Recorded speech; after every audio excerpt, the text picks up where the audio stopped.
Palworld is still absolutely dominating Steam charts. At time of recording, you're still seeing over 600,000 concurrent players, and we're not even close to a weekend or anything like that, and it's just maintained overwhelming popularity. Obviously, maybe when it gets to full release, because we're still in early access after all, but the addictive quality of this is maintaining a long-lasting player base, and I'm going to take this opportunity to go ahead and compare and contrast the way that independent AA studios go and reward the success of their game and give it back to the fans compared to what the AAA publishers end up doing.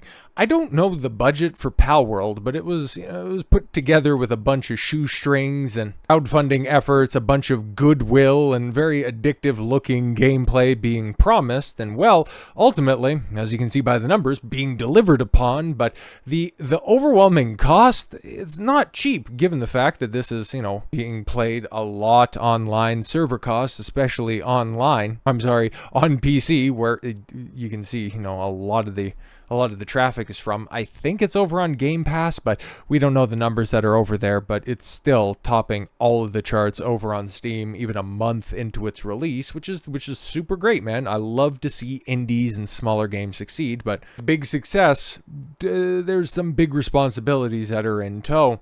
Palworld servers costs are incredibly expensive. Yeah, man. Palworld is currently on course to incur nearly $500,000 in server upkeep costs for February. Oh, the eye-watering figure provides some additional perspective on what kind of good problems having an indie hit like Palworld can create. The newest title of the Japanese studio Pocket Bear was released for early access PC and Xbox consoles on January 19th. Palworld was also a day one Xbox Game Pass release, but that did not stop it from debuting as the best-selling game on Steam, a title that it still holds more than 2 weeks later. Very much so, man. And all of the coverage, man, it's not stopping. It is not stopping at all whatsoever. Mostly because Pocket Pair isn't just simply taking the money and running. They're making sure that this game is going to be a long-lasting success. Palworld on course to spend $474,000 on hosting in February. Holy.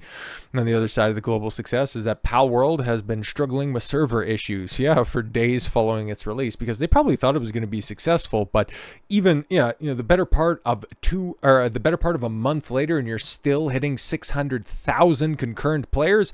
I didn't think that even in their wildest dreams they would thought that they would end up hitting this level of success. But as millions of players are trying to jump into its multiplayer instances, bringing its back end to its knees.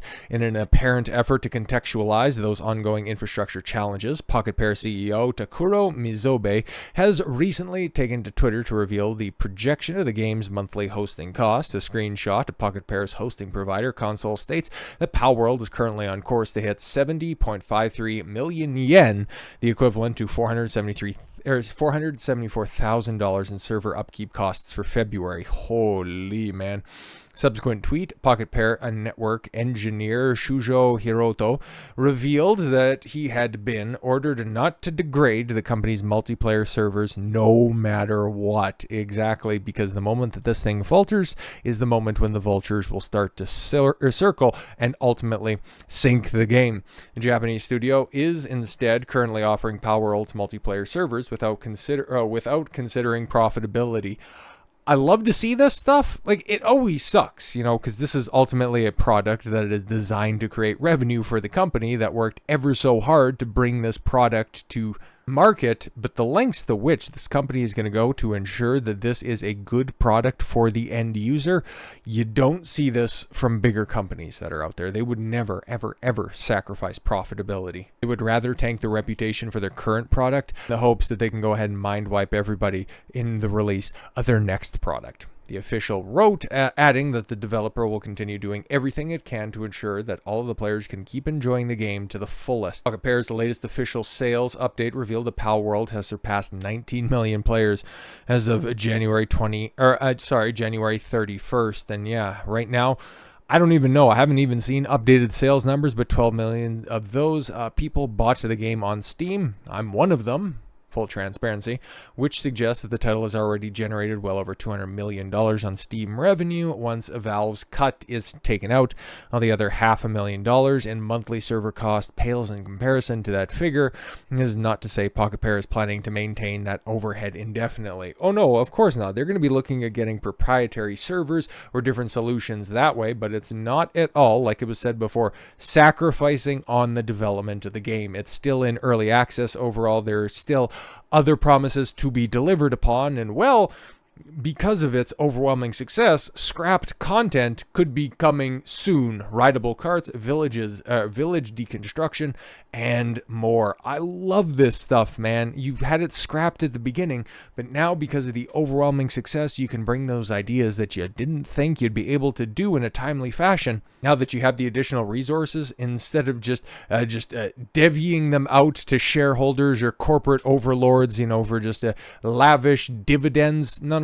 You're putting the benefits of your success back into the company, building a better product. I love it. Absolutely love it. And I look forward to playing it once I get a free moment of time. But we can go ahead and compare and contrast that. The shoestring budget that Palworld and Pocket Pair had compared to Spiderman 2. Who's still talking about this? This game came out in October? And nobody's talking about it at all.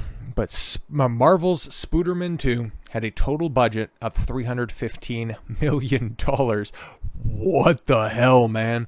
Leaked Insomniac documents. Yes, there was a big Insomniac leak in December 19th of last year. And well, it also revealed purported budgets for some of the other upcoming Marvel games that Insomniac has in the works. $305 million on the generic looking ass Wolverine game, and $385 million for a Miles Morales led In Search of Spider-Man 3 game. Like, what are you guys doing over there? The game didn't even come close to generating that amount of money to turn a profit for you. Like, it was the talk of the town for a week, but most of that talk was, why do you have to play as a deaf girl doing a spray painting mission? And why is Peter Parker such a bitch?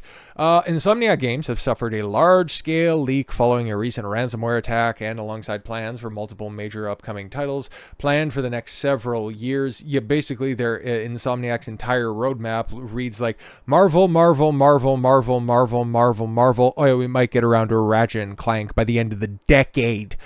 The leak, which was shared on Reddit, reveals Marvel's Spiderman 2 had a total budget of $315 million.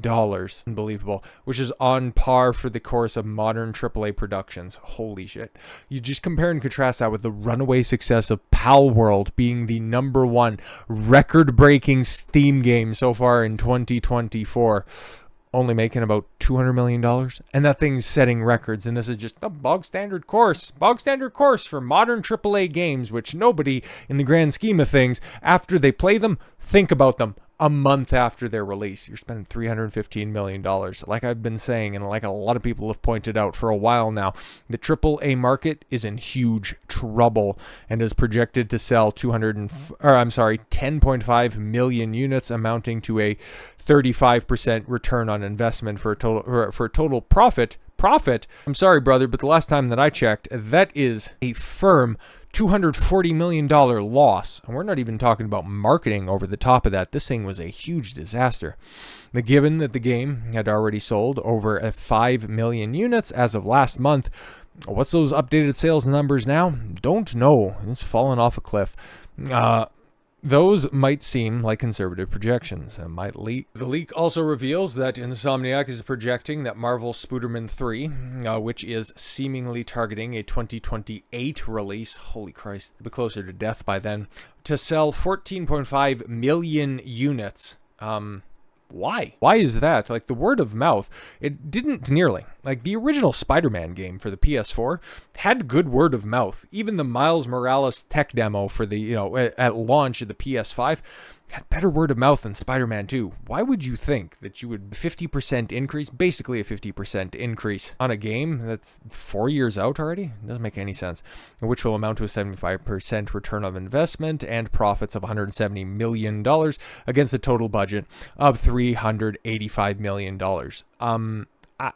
I ain't no mathematician. I don't have a PhD in math, but you can't continue to lose that much money and continue to operate as a studio. Math ain't mathin' on that one. But okay, cool. So to entice people to potentially buy a copy, another copy, I don't know, hop on the franchise bandwagon, try to help them recoup some of their costs on this one.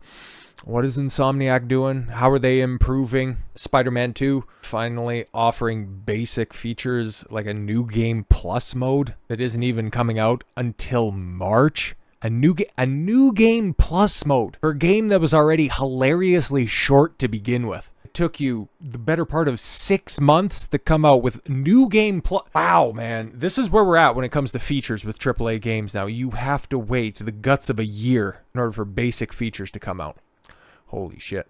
News is officially announced that Insomniac's Games Twitter account that confirmed the full list of what to expect for the update to be released just before the update arrives on March 7th. It also confirmed the selection of new Spider-Man suits will be added to the game along with the update. I'd imagine they're going to be in the store, right? Although it's currently unclear if these are previously announced creator design suits or new unannounced suits. Frankly, I don't care. Oh, we're going to give you some new suits with our first official update. How long after release? Like, come on now. Insomniac Games had originally stated that the new Game Plus mode would be coming to the game after launch, but they hope to get it released before the end of 2023. And it's like, oh no, it's actually by the end of the first quarter, 2024, right? Sure, okay. However, in December of last year, the developer announced that, well, we're working on this leak, okay? It'd take all hands on deck for this leak, right? We know players have been eagerly awaiting any reason to return to this game. Features such as New Game Plus and audio descriptions, among many more. What? We've been working vigilantly on these features. New Game Plus, it's carrying over some of your saved features into a new game. It's not that difficult. Okay, theoretically not that difficult. We're now targeting early 2024. Thanks for all of your support. And yeah, we love our long-time customers, unless, of course, you're one of those racists that want to point out that, Miles Morales is just simply Miles Morales and Peter Parker will always be Spider-Man. But don't worry about it, and don't listen to any of our writers that are out there that are just open about replacing Peter Parker with Miles Morales. And then once those games end up not hitting anywhere close to sales expectations, $14.5 million, then you can really turn hard on the fans in an attempt to get funding from where at that point in time, because by 2028, all of your ESG fallback money is still definitely going to be thrown to the wind, because this nonsense, I pray, will not be around by that point. But you know what will be? Palworld, because they respect their audience. Meanwhile, Spider-Man and Insomniac sure as hell look to be taking it for granted. So with all that said, thank you all very much for the gift of your time. I've been Don Consuelo. I want you to follow your gut and get after it. Take care, everyone.